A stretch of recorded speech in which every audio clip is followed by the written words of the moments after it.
সুপ্রিয় দর্শক, আমার চ্যানেলে ভিডিওটি ভালো লাগলে অবশ্যই একটি লাইক, কমেন্ট এবং শেয়ার করবেন এবং আমার চ্যানেলটিকে সাবস্ক্রাইব করে পাশে থাকবেন।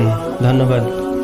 হযরত আব্দুল্লাহ ইবনে মাসউদ রাদিয়াল্লাহু তাআলা আনহু হতে বর্ণিত, তিনি বলেন, আমি একদা নবী করিম সাল্লাল্লাহু আলাইহি ওয়াসাল্লামকে জিজ্ঞাসা করলাম যে কোন আমল আল্লাহর নিকট সবচেয়ে বেশি প্রিয়।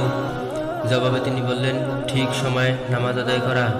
আমি বললাম, তারপর কোন কাজ? তিনি বললেন, পিতামাতার সাথে সদ্ব্যবহার করা। পুনরায় আমি জিজ্ঞাসা করলাম, এরপর কোন কাজ? রাসূলুল্লাহ সাল্লাল্লাহু আলাইহি ওয়াসাল্লাম বললেন, আল্লাহর পথে জিহাদ করা। ইবনে মাসউদ রাদিয়াল্লাহু তাআলা আনহু বললেন, নবী করিম সাল্লাল্লাহু আলাইহি ওয়াসাল্লাম আমাকে এগুলো বললেন। আমি যদি আরও বেশি জিজ্ঞাসা করতাম তবে তিনি আমাকে আরও বেশি বলতেন। হাদিস বুখারী মুসলিম।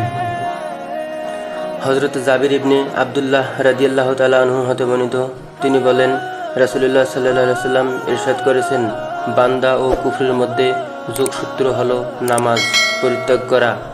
হাদিস মুসলিম শরীফ।